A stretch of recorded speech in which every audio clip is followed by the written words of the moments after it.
আসসালামাইকুম। ওয়ালাইকুম আসসালাম। কোথায় বাড়ি আপনাদের? আলমডাঙ্গা। আলমডাঙ্গা কোন জেলায় পড়ছে? চুয়াডাঙ্গা জেলা। চুয়াডাঙ্গা জেলায়। আপনার বাবুর কি সমস্যা ছিল? মাথায় পানি জমেছিল।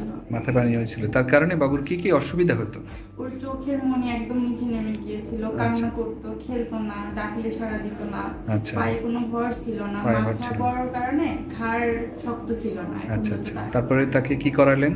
পরে ভিপি শান্ট করানো হয়েছিল, ডাক্তার জিয়া স্যার।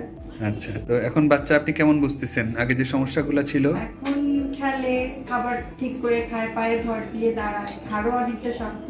আচ্ছা, সব দিক থেকে উন্নতির দিকে আছে। ঠিক আছে, আর আমরা তার সিটি স্ক্যানটা একটু দেখি। এটা হচ্ছে অপারেশনের আগে। অপারেশনের আগে তার সিটি স্ক্যানটা যদি আমরা দেখি, যে ব্রেনের মধ্যে অনেক পানি জমা ছিল দুই দিকে। আর এটা হচ্ছে অপারেশন পরের তার সিটি স্ক্যান, যেখানে দেখা যাচ্ছে আপনার সেম যদি দেখেন এখানে ব্রেনের মধ্যে এখন এই যে শান্ট পাইপ পরানো, অনেক ব্রেন তৈরি হয়েছে, এখানে অনেক ব্রেন তৈরি হয়েছে, যার কারণে তার আপনি উন্নতিগুলো পাচ্ছেন।